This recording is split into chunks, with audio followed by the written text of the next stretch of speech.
Look at me when I am speaking to you, Rivera. You are incompetent, clumsy, and frankly, a liability to this hospital." Dr. Kyle Brooks slammed the metal chart against the nursing station counter, the sound cracking like a gunshot across the sterile floor. Melissa Rivera flinched, her shoulders hunching inward, eyes fixed on her worn sneakers. I'm sorry, Doctor." The IV line was, "I don't care about your excuses," Brooks sneered, looming over her, enjoying the audience of snickering residents.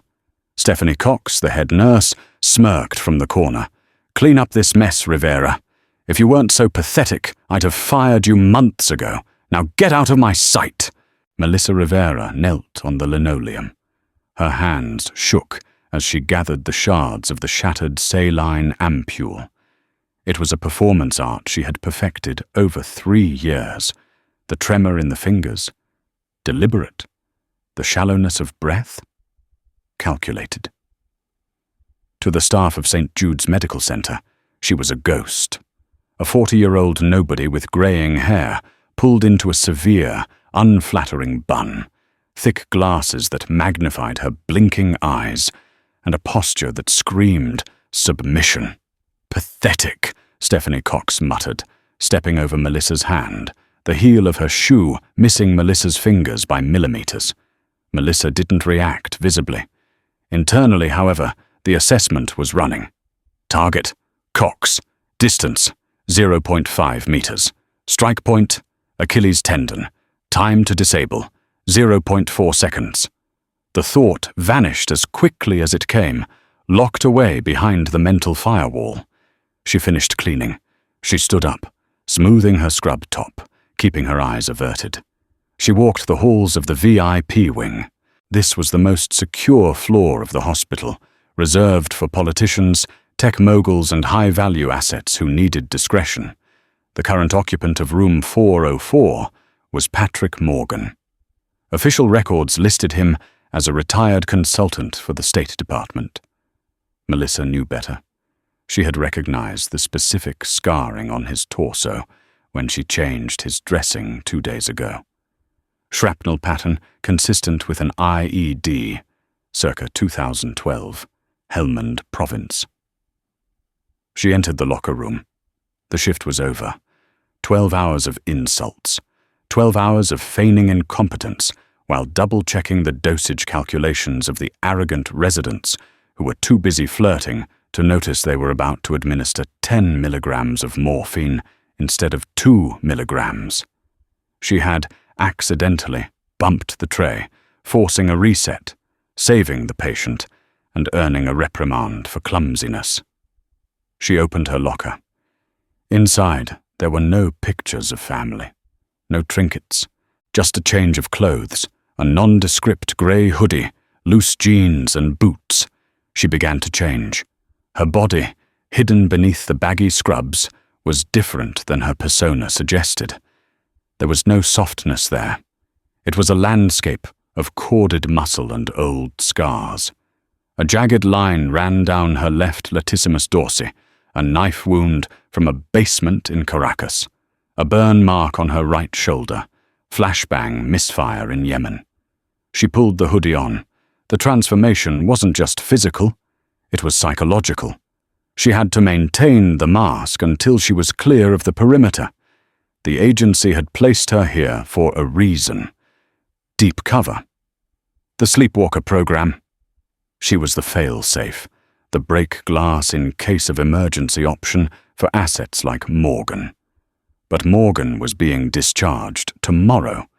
The mission was almost done. She could disappear again, move to a new city, become a librarian or a cat-sitter. The door banged open. "Doctor." Brooks strode in, looking for a nurse to berate, but stopped when he saw Melissa. He sneered. "Leaving so soon? Make sure you actually clocked out this time. I'll be auditing your hours." "Yes, doctor. Have a good night," Melissa whispered, clutching her bag to her chest. "Useless," Brooks muttered, turning his back on her to check his hair in the mirror. Melissa walked out. Her gait was uneven, a slight shuffle. She reached the elevator bank. She pressed the button for the lobby. The doors slid open. She stepped in.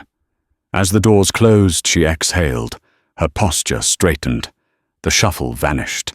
Her eyes, behind the thick lenses, lost their fear and became predatory. She checked her watch.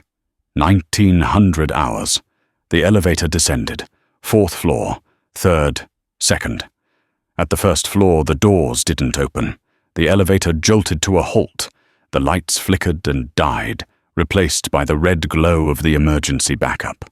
Assessment, power cut, hard line. Not a grid failure. Melissa didn't gasp. She didn't scream. She reached into her bag. Her hand bypassed the granola bar and the bus pass, fingers wrapping around a hard composite plastic object, hidden in the lining. A ceramic blade, non-metallic, undetectable. The elevator chimed. The doors slid open.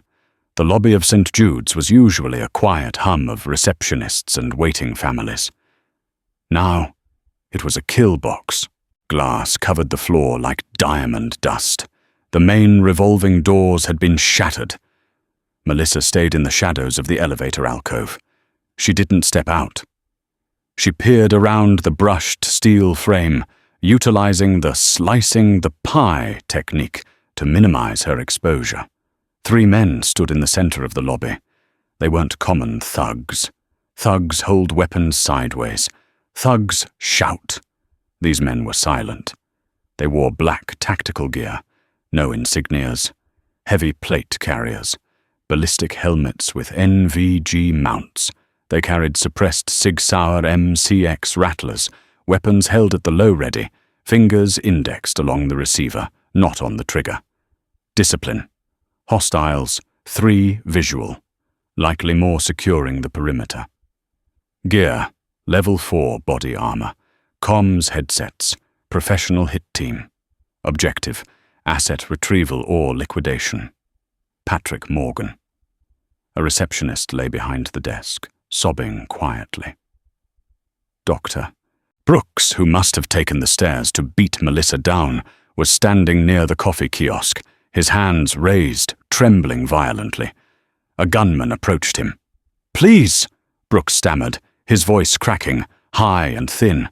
"I'm the chief resident. I have money. Take my watch. It's a Rolex." The gunman ignored him. He moved with fluid economy, checking the corners. He shoved Brooks aside with the barrel of his rifle. Brooks stumbled and fell, scrambling backward like a crab on the polished floor. "Secure the exits," the lead hostile commanded, voice modulated.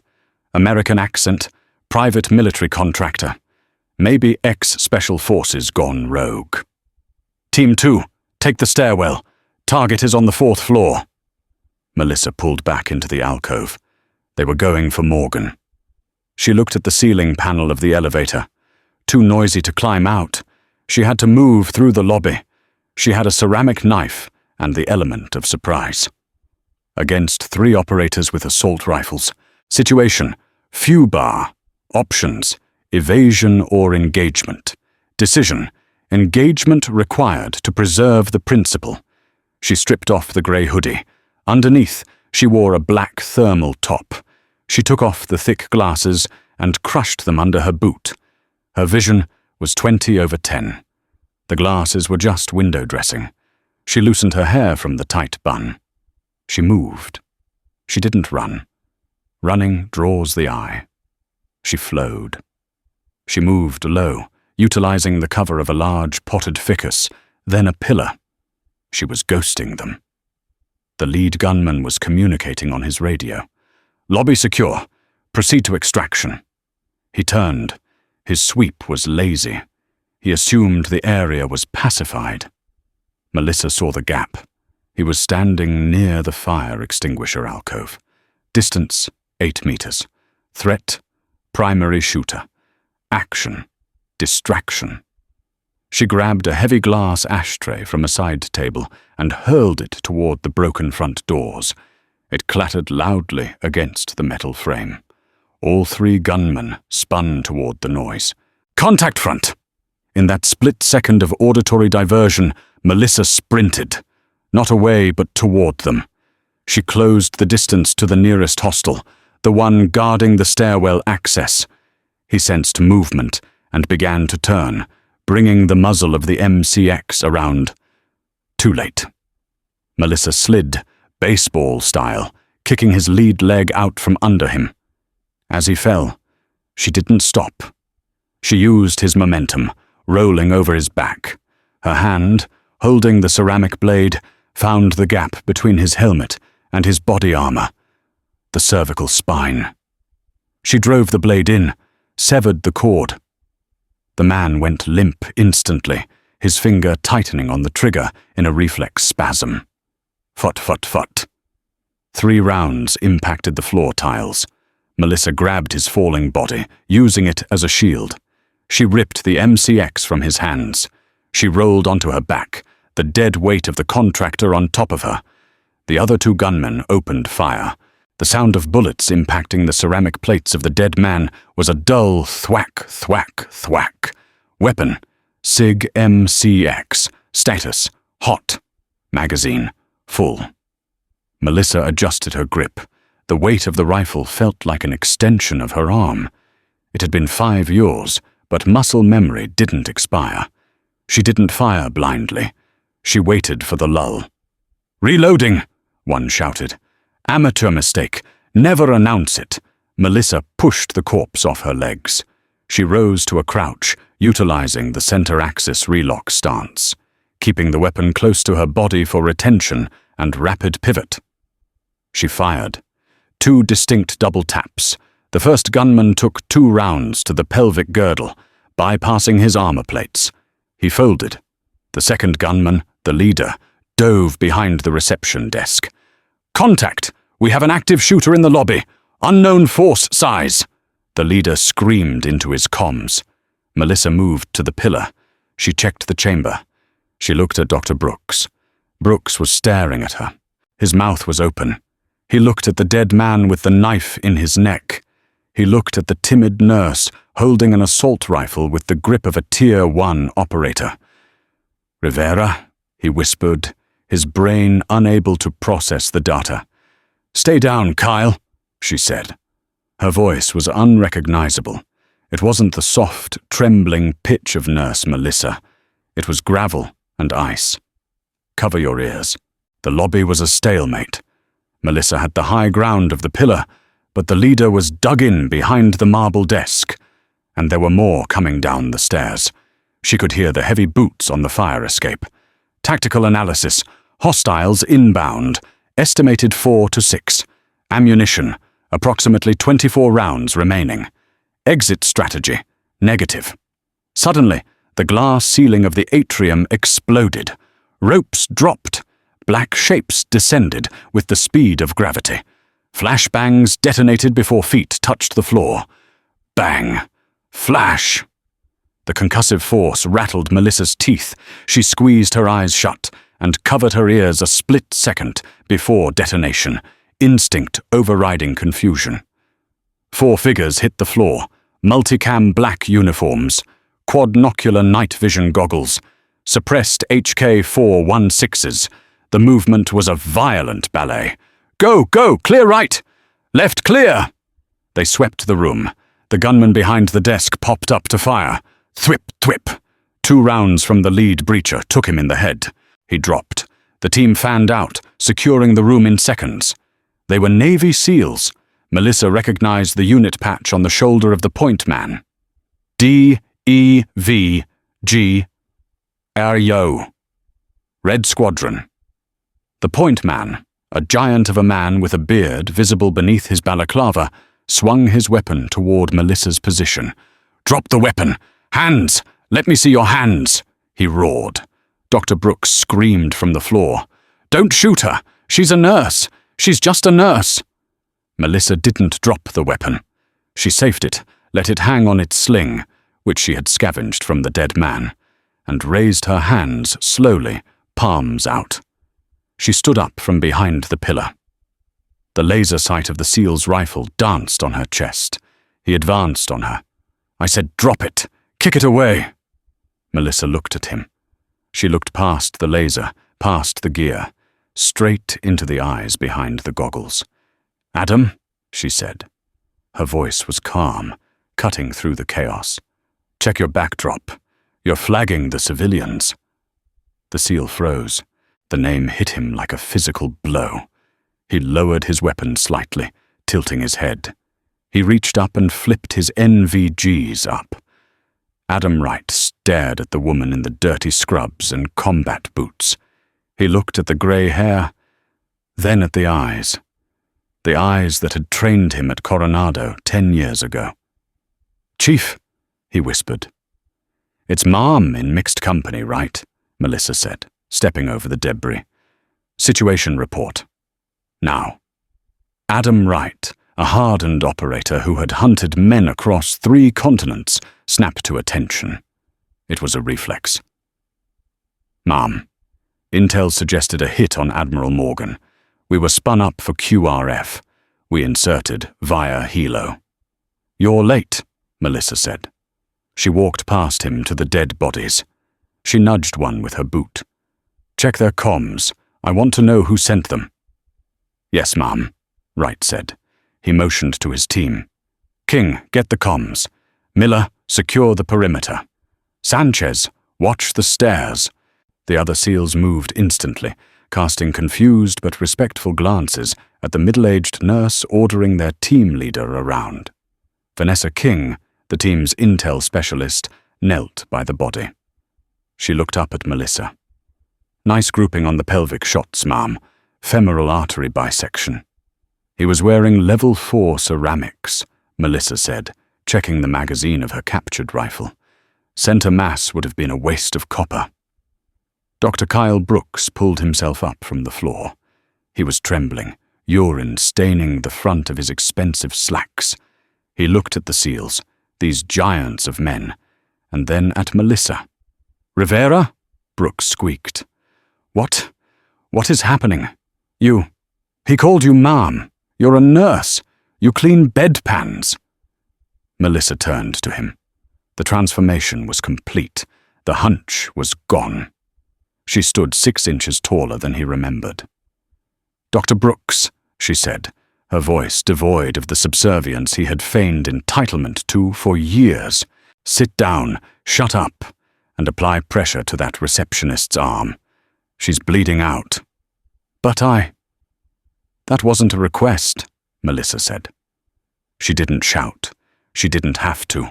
It was the voice of command. Brooks scrambled to the receptionist, ripping off his tie to make a tourniquet.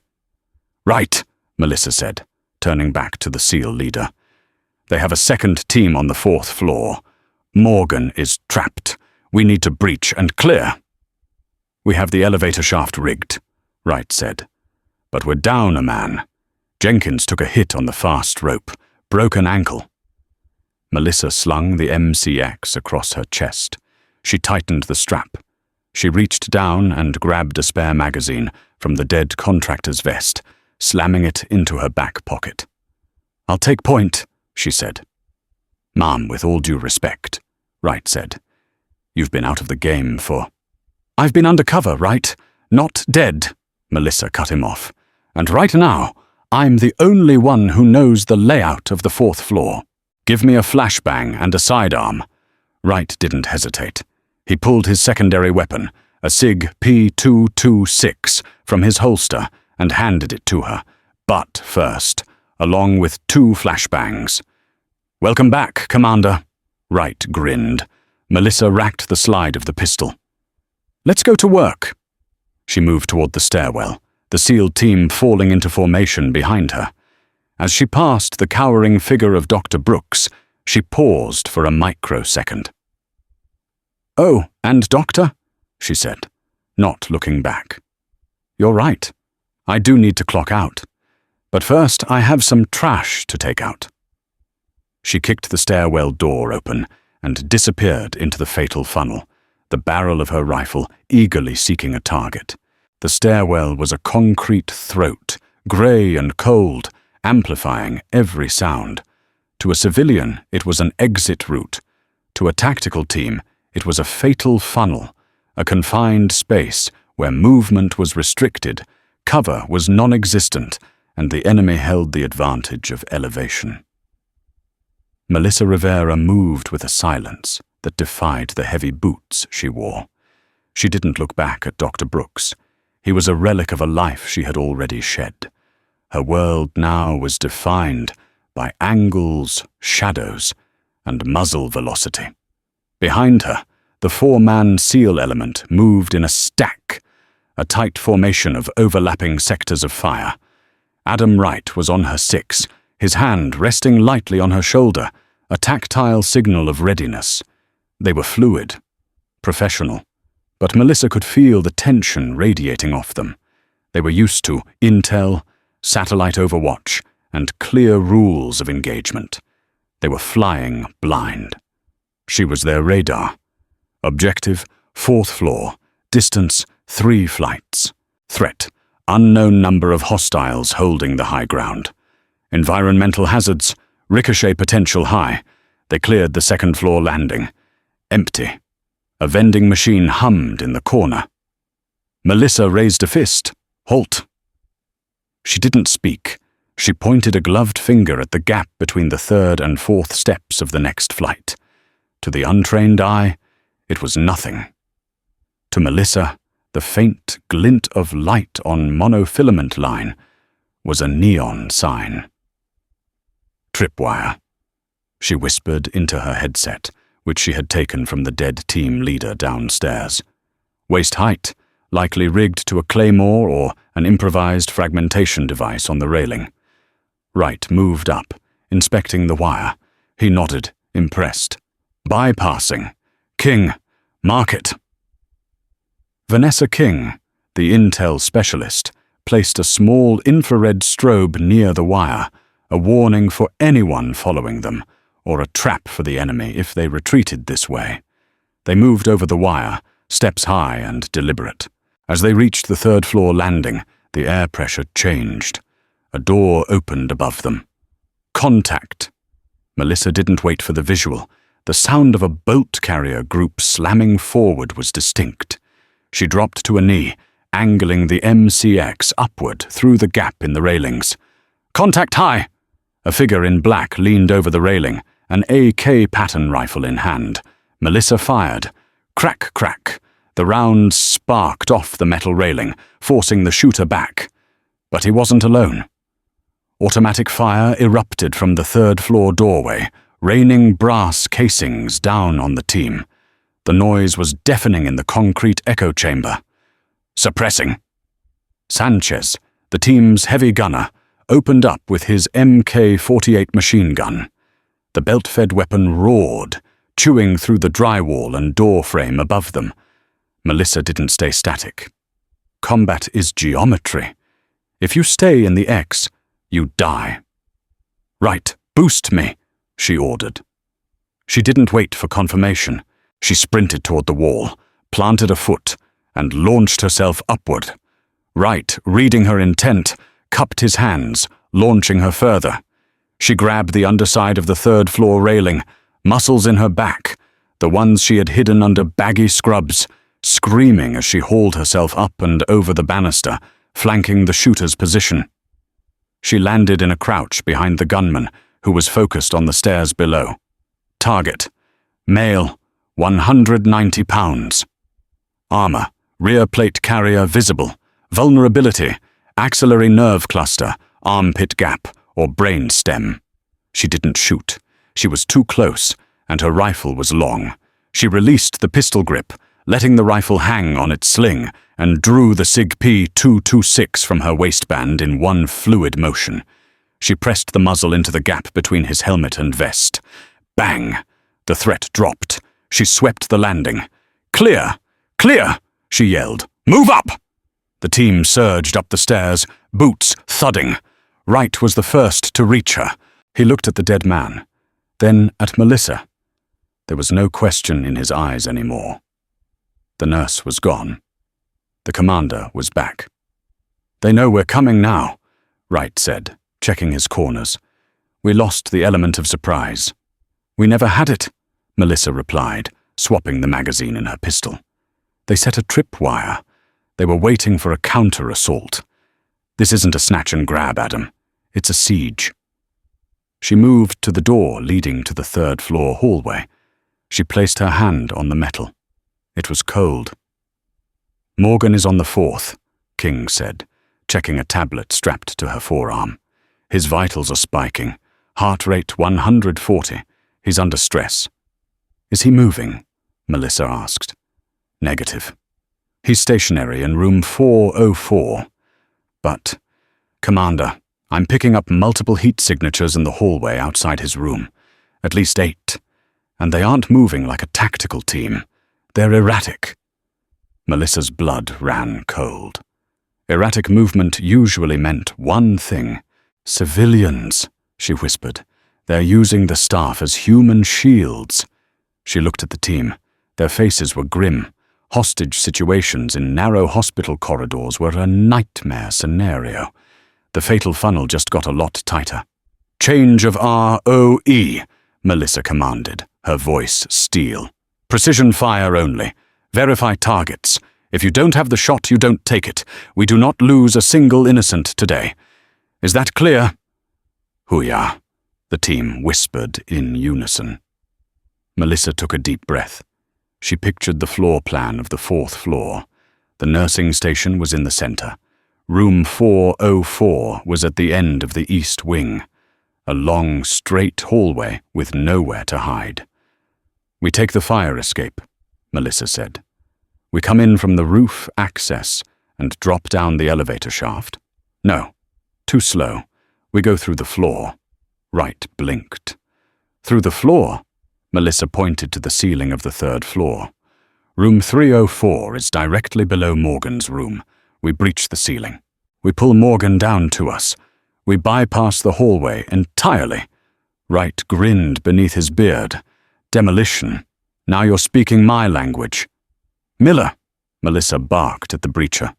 "How much C4 do you have?" "Enough to wake the neighbors, Mom." "Good," Melissa said, moving toward room 304. "Let's go knock on the ceiling." Room 304 was empty, a standard recovery room bathed in the soft glow of streetlights filtering through the blinds. The team moved efficiently, securing the door and stacking furniture against it.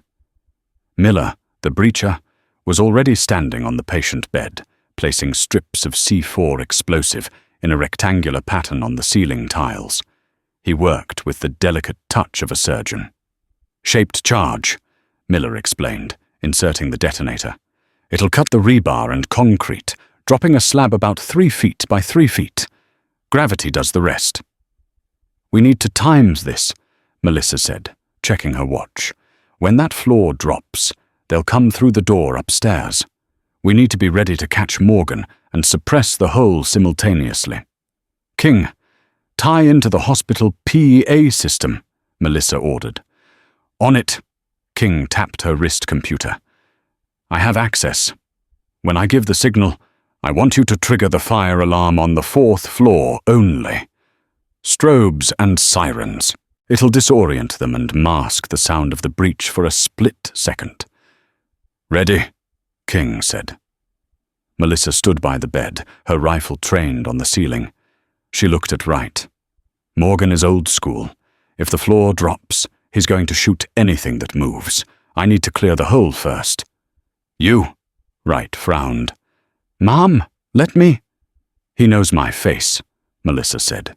"Or at least, he knows the face of the nurse who's been changing his bandages. It might buy us a second." "Fire in the hole," Miller whispered. "Execute," Melissa said. King hit the enter key. Above them, a muffled siren began to wail. Boom! The room shook. Dust and pulverized concrete erupted from the ceiling. A massive slab of the floor above crashed down onto the end of the bed, missing Miller by inches. Melissa didn't flinch. Through the choking white dust, she vaulted onto the bed and thrust her head and weapon up through the jagged hole. She was looking at the underside of a bed in room 404. She scrambled up, grabbing the rebar and hauling herself into the room above. The room was chaos. The fire alarm was shrieking. Patrick Morgan was crouched behind an overturned heavy oak table, a stolen Glock 19 in his hand, aiming at the door. He spun around as Melissa surfaced from the floor like a demon rising from hell. "Don't shoot!" Melissa screamed. "It's Rivera!" Morgan hesitated. His eyes were wide, blood trickling from a cut on his forehead. He saw the grey hair, the glasses, which were gone, the familiar face of the timid nurse. But she was holding a suppressed carbine and wearing a tactical headset. "Rivera?" he rasped. "What the hell? We're leaving. Now." Melissa grabbed his collar and dragged him towards the hole. The door to room 404 exploded inward. Splinters flew. A flashbang rolled into the room. Bang! Melissa kicked the grenade under the overturned table just as it detonated. The table absorbed the blast, but the overpressure slammed her against the wall. 2 hostiles rushed in. Melissa was dazed, ears ringing. Her vision swam. Threat. 2 tangos. Close range. Status. Concussed. Action. Point shooting. She raised her rifle, relying on muscle memory. She fired blindly into the doorway. She hit one in the shoulder, spinning him around. The second hostile raised a shotgun. Drop. Melissa didn't drop. A hand grabbed her ankle and yanked her down through the floor. She fell through the hole, landing hard on the mattress in room 304.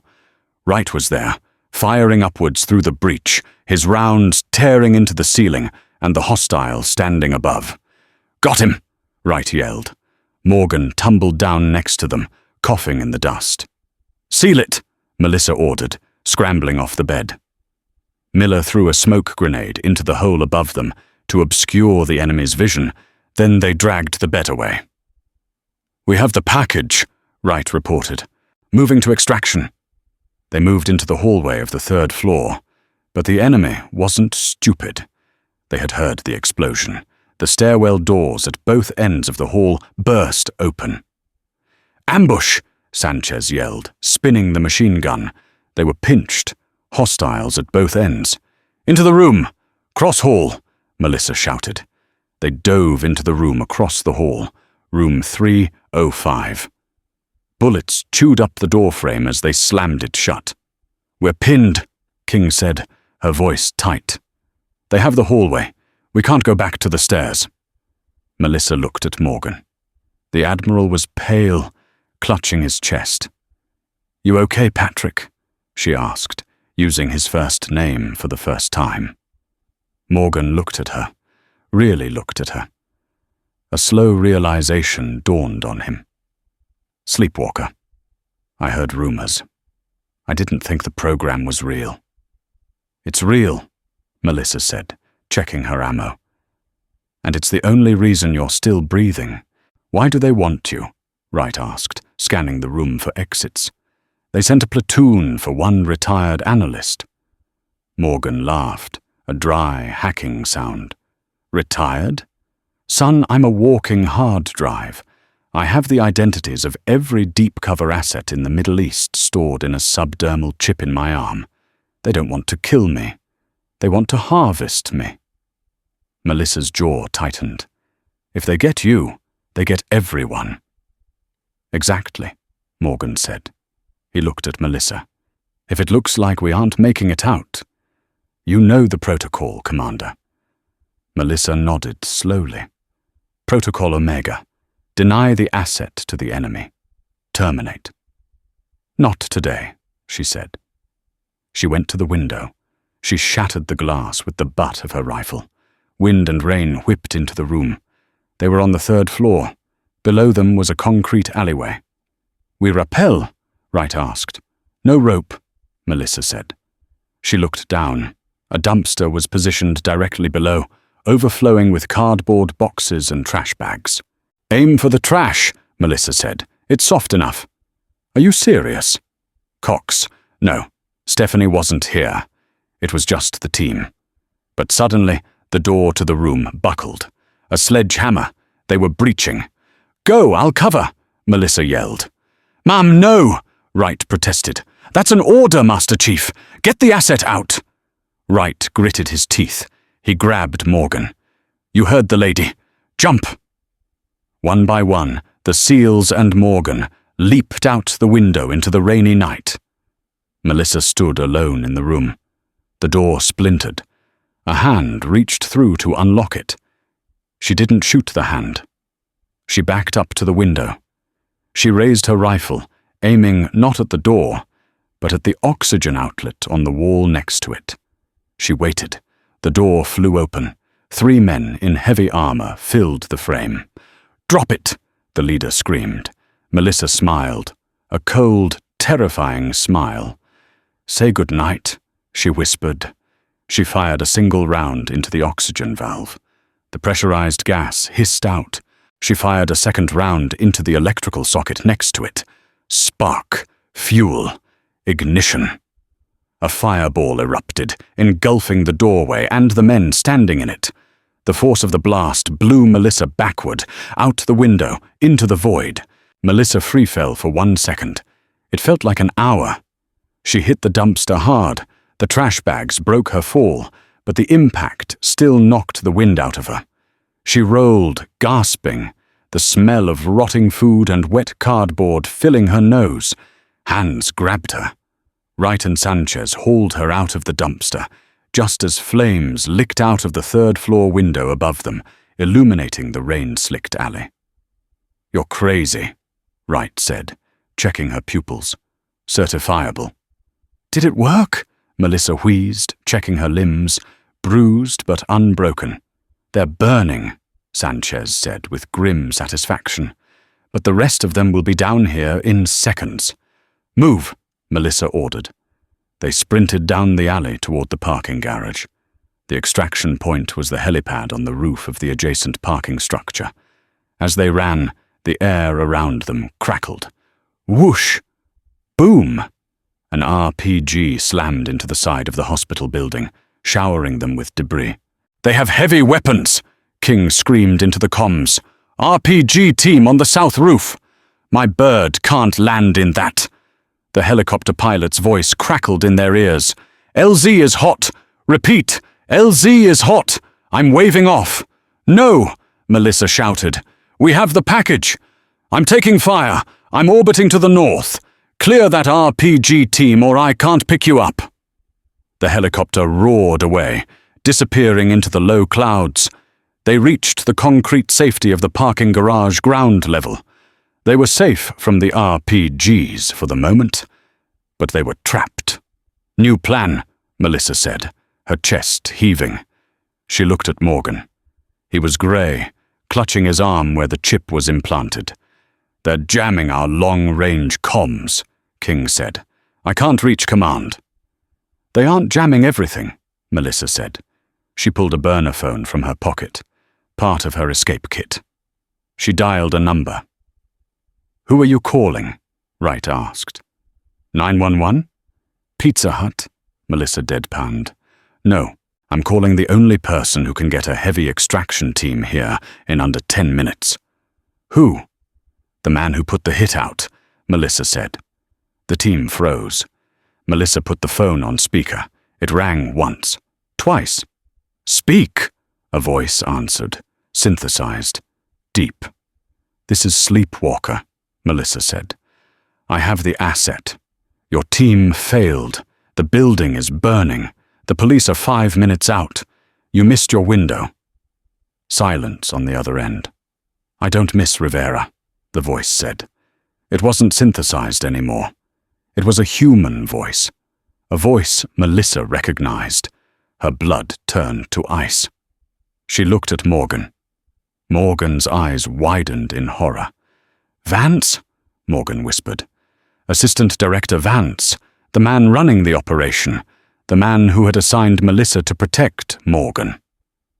"The extraction helicopter wasn't for you, Melissa," Vance said smoothly. "It was for the chip. You were just supposed to hand it over. But you had to play hero." "You're a traitor," Melissa spat. "I'm a pragmatist. That chip contains data that proves the agency has been toppling allied governments for sport. It needs to disappear. And so do you." "We're in the parking garage," Melissa lied. "Come and get us." "Oh, I know where you are," Vance chuckled. "And I'm not sending men this time. I'm sending a drone. You have 2 minutes." The line went dead. "Drone strike," Melissa said, dropping the phone. "He's going to level the garage." "We need cover," Wright yelled. "Where?" "Underground," Melissa said. "The hospital morgue connects to the city sewer tunnels. It's the only place with enough concrete to survive a Hellfire missile." "The morgue is back inside the main building," Sanchez argued. "We have to go back in," Melissa said. She reloaded her rifle. "Out of the frying pan." "Into the fire," Wright finished. Suddenly, a scream echoed from the entrance of the garage. Dr. Kyle Brooks stumbled in, dragging Stephanie Cox.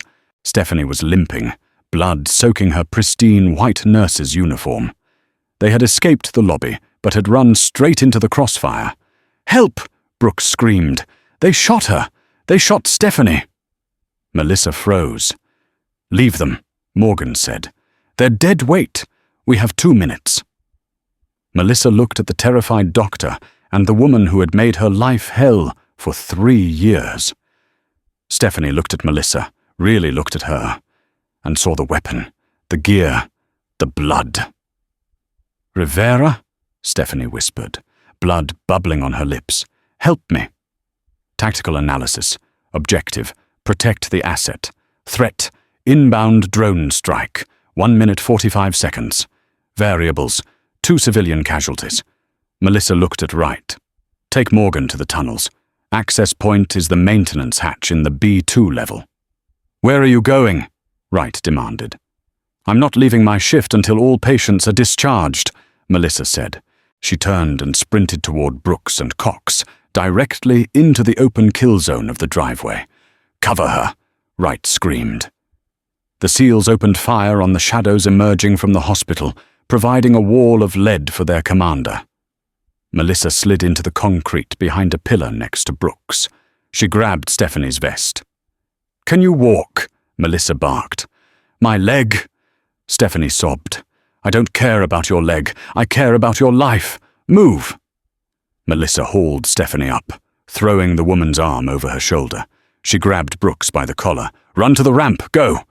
As they scrambled back toward the garage, a high-pitched whine filled the air, a sound like tearing canvas. "Incoming!" King screamed. Melissa shoved Brooks and Stephanie into the stairwell door of the garage. She dove in after them, tackling them to the concrete floor just as the world turned white. Boom! The missile impacted the roof of the garage. The structure groaned. Concrete dust blasted down the stairwell. The lights died. Silence. Then, coughing. "Is everyone alive?" Melissa called out, her voice ringing in the darkness. I think so," Brooks whimpered. Melissa clicked on her weapon light. The beam cut through the dust. Stephanie was staring at her, eyes wide with shock and a strange, dawning realization. "You," Stephanie stammered. "I'm the head nurse for tonight," Melissa said, checking the action on her rifle. "And my shift isn't over." She tapped her comms. "Right, status?" "Static." "Right." Nothing. The explosion had collapsed the ramp. She was separated from the team and the asset. She was alone in the stairwell with 2 civilians, trapped between a burning hospital and a drone overhead. And somewhere in the darkness below, the hunters were coming to finish the job. The emergency stairwell ended at sub-level 2, the morgue and physical plant. The air here was different, stale, recycled, and smelling faintly of formaldehyde and ozone. The drone strike on the parking garage above had severed the main power conduits, plunging the corridor into an abyssal darkness, broken only by the harsh, bluish beam of Melissa's weapon light. Dr. Kyle Brooks was hyperventilating. The sound was a jagged rasp in the silence. Stephanie Cox limped beside him, her hand gripping his arm so tightly her knuckles were white. They were no longer the arrogant doctor and the bully nurse. They were prey, stripped of their social armor. "Quiet," Melissa hissed. She didn't look back. She swept the corridor, her MCX carbine locked into her shoulder, moving with the predatory grace of a jungle cat. Environment. Subterranean structure. Reinforced concrete. Acoustics. High reverb. Sound travels. Threat. Hunter teams sweeping from the east stairwell. "Where are we going?" Brooks whispered, his voice trembling. "The exit is up. We need to go up." Melissa spun on him. She didn't shout. She simply pressed a finger to his lips. Her gloves were stained with soot and dry blood. "Up is death. Up is a Hellfire missile. We go through." She led them deeper, past the stainless steel doors of the autopsy suites, past the humming generators. They reached the maintenance junction, a heavy steel door with a biohazard symbol. Status: locked, magnetic seal. Bypass, force required. Melissa slung her rifle. She pulled the ceramic knife from her boot, the one she had used in the lobby. She jammed it into the gap between the door and the frame, dangerously close to the mag-lock mechanism. "Kick it," she ordered Brooks. "What?" "Kick the handle, hard, on 3. I can't." "Doctor, you have the anatomy of a healthy adult male. Use your gluteus maximus and engage your core. Kick the damn door or we die here. 1, 2, 3! Brooks kicked. It was clumsy, but the force, combined with Melissa's leverage on the latch, popped the mechanism. The door groaned open. They spilled into the steam tunnels, the veins of the city. These were old tunnels, brick and mortar, carrying steam pipes and fiber-optic cables beneath the urban sprawl. "Keep moving," Melissa urged. "Right will be at the junction point, 200 meters north." Suddenly, shadows detached themselves from the darkness ahead. 3 red lasers cut through the steam. "Contact front!" Melissa screamed, shoving Brooks and Cox to the wet floor. She dove to the right, behind a concrete pillar, as bullets chewed up the brickwork where her head had been a second before. Hostiles, 3. Distance, 25 meters. Weaponry, suppressed SMGs, MP7s, high rate of fire.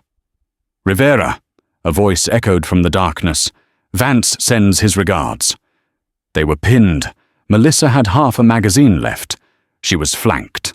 Brooks and Cox were exposed, cowering in a shallow drainage ditch. Melissa closed her eyes for a microsecond. She visualized the tunnel, the steam pipes running along the ceiling, high pressure, superheated vapor. Tactical option, environmental denial. She didn't aim at the men. She aimed at the rusty valve wheel directly above their heads. Distance, 25 meters. Target size, 10 centimeters. Variable, steam expansion velocity. She exhaled. She squeezed the trigger. Ping! Ping! 2 rounds struck the valve stem. The metal sheared. With a shriek like a banshee, the pipe burst. A jet of superheated steam blasted downward, creating an impassable white wall of scalding heat between the shooters and the civilians. Screams of pain echoed from the other side of the vapor curtain. "Move! Now!" Melissa grabbed Brooks and Cox. "Through the service hatch. Go!" They scrambled through a rusted hatch in the floor, dropping into the storm sewers below, just as the tunnel above them filled with blinding white fog. The sewers were wider, running with shallow, murky water. The smell was atrocious, but to Melissa, it smelled like survival. They splashed through the darkness. Stephanie was lagging, her leg giving out. Melissa didn't hesitate. She looped her arm around Stephanie's waist, taking her weight. "I hated you," Stephanie gasped, tears mixing with the grime on her face. "I made fun of your shoes. I called you the ghost." "I know," Melissa said, eyes scanning the tunnel ahead. "Save your breath, Stephanie. You need the oxygen." "Why?" Stephanie asked.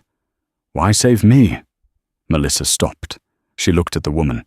"Because I'm a nurse, and you're my patient until I say otherwise." A rhythmic thudding sound echoed from ahead. Not boots, a rotor. But not a helicopter. Too small. "Drone," Melissa whispered. Micro-UAV. They're tracking us thermally. A buzzing sound grew louder. A small quadcopter, with a red light blinking, hovered around the bend. It wasn't armed, but it was the eyes of the enemy. Melissa raised her rifle. Crack! The drone shattered, splashing into the muck. They know exactly where we are, she said. Then a light flickered ahead. 3 swift flashes. Infrared. Melissa lowered her weapon. Friendly. Adam Wright stepped out from a side tunnel, the rest of the SEAL team behind him. They looked battered. Sanchez was favoring his left arm. King had a bandage around her head. But they were alive, and they had Patrick Morgan. Mom? Wright grinned, his teeth white in the gloom. You're late. We were about to order pizza. Traffic was murder, Melissa deadpanned. She handed Brooks and Cox over to the team's medic. Secure them. They're civilians. And you? Wright asked. I'm finishing this, Melissa said. She looked at Morgan. The chip, is it secure? It's itching, Morgan grumbled. But yes. Vance is blocking the exits, Melissa said. He knows we're in the tunnels. He'll have a containment team at the river outlet. So we're trapped, King said. Hammer and anvil. No, Melissa said. Her eyes narrowed behind the lenses of the tactical goggles she had scavenged. We're not the anvil. We're the hammer. She pointed to the map on King's wrist computer. This tunnel runs directly under the Federal building, Vance's command post. Wright's eyes widened. You want to breach the Federal building? That's suicide. It's a fortress. It's a fortress designed to keep people out, Melissa corrected, not to keep people from coming up through the basement toilets.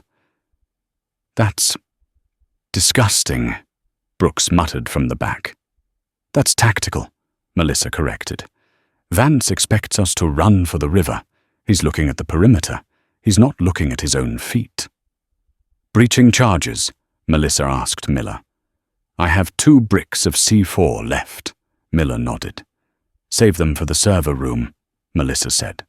We're going to upload the files directly from Vance's terminal. If we can't escape with the data, we broadcast it to the world. And Vance? Wright asked. Melissa checked her magazine. She had 12 rounds left. Vance is a cancer, she said coldly, and I'm the surgeon. The ascent was brutal. They climbed a maintenance ladder inside a narrow utility shaft for 20 minutes. Muscles burned, lungs screamed. They emerged into the mechanical room of the Federal building. It was clean, bright, and humming with servers. King, find a terminal, Melissa ordered. Morgan, give her the encryption key. On it. King sprinted to a console. Right, Sanchez, hold the door. Miller, rig the charges on the main power coupling as a contingency. Melissa stood in the center of the room. She closed her eyes. She centered her breathing. The timid nurse was a memory. The warrior was fully present. The door burst open. It wasn't a tactical team. It was one man. Assistant Director Vance walked in. He wore a bespoke suit, holding a suppressed pistol with casual indifference. Behind him stood 2 massive bodyguards. I must admit, Rivera. Vance smiled, smoothing his tie. I didn't think you had the stomach for the sewers. You have no idea what I have the stomach for, Melissa said. She didn't raise her rifle. It was hanging at her side. It's over, Vance said. My team is scrubbing the hospital. Your little friends, the doctor and the nurse, casualties of a gas leak explosion. Tragic, and you?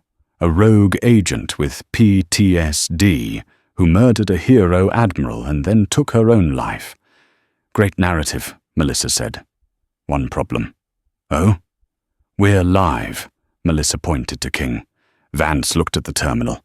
A progress bar was at 99%, and next to it, the red light of a webcam. What is that? Vance snarled. Live stream, King said, her fingers flying across the keyboard. CNN, BBC, Al Jazeera, and YouTube. You're trending, Director. Vance's face went pale. He raised his pistol. Kill them all. Action, reaction. Melissa moved. She didn't reach for her rifle. It was too slow. She dropped into a slide, kicking a heavy tool chest on wheels. It slammed into the knees of the two bodyguards, sending them sprawling. Vance fired. The bullet grazed Melissa's shoulder, tearing the scrub top. Melissa ignored the pain. She closed the distance. Target. Vance. Distance. Close quarters. Technique. Krav Maga/Silat hybrid. She grabbed Vance's gun hand, twisting the wrist outward until the bone snapped with a sickening crunch. Vance screamed, dropping the weapon. Melissa didn't stop. She spun, driving an elbow into his solar plexus, folding him in half. She swept his legs, slamming him onto the hard server room floor. She stood over him, breathing hard. Her grey hair was wild, her face streaked with grime and blood. "You're done, Vance," she said. The bodyguards scrambled to get up. Wright and Sanchez stepped forward, weapons raised. "Don't," Wright warned. "Just don't." The bodyguards froze, looking at the SEALs, then at the broken director on the floor. They raised their hands. On the screen, the progress bar hit 100%. Upload complete. "It's out," King said. "The files are everywhere. The Sleepwalker program, the illegal coups, the slush funds. It's all public." Sirens wailed outside. Real police. FBI. The world was waking up. Melissa looked down at Vance. He was gasping for air, staring up at her with hatred. "You're nothing," he wheezed. "Just help." Melissa crouched down. She looked at his broken wrist. She checked his airway. "Airway is patent. Radius fracture," she diagnosed automatically. She reached into her pocket and pulled out a roll of medical tape she always carried. She didn't kill him. She grabbed his arm and splinted it against his body, securing it tightly, painfully tightly. "What? What are you doing?"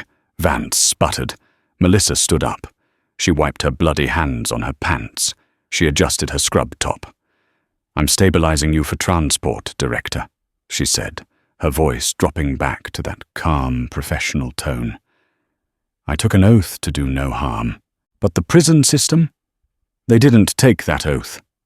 She turned to her team, to Dr. Brooks and Stephanie, who were huddling by the servers, staring at her in awe.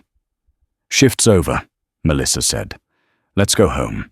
The morning sun hit the pavement outside St. Jude's Medical Center, illuminating the yellow police tape and the debris of the night's chaos. Melissa Rivera sat on the back bumper of an ambulance, a foil blanket wrapped around her shoulders. She wasn't wearing her glasses. She didn't need to hide anymore. Dr. Brooks stood nearby, giving a statement to the press. She's a hero," he stammered, pointing at Melissa. "She saved us all."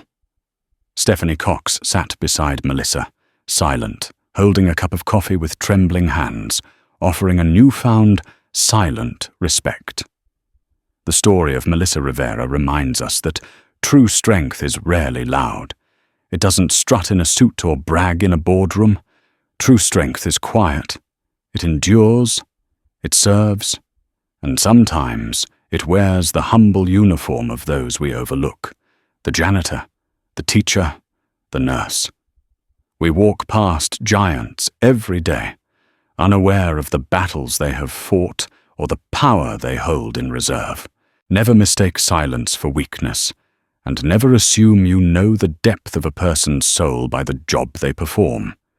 If you enjoyed this story of hidden valor and justice, please leave a like, share this with your friends, and subscribe for more tales of action and redemption.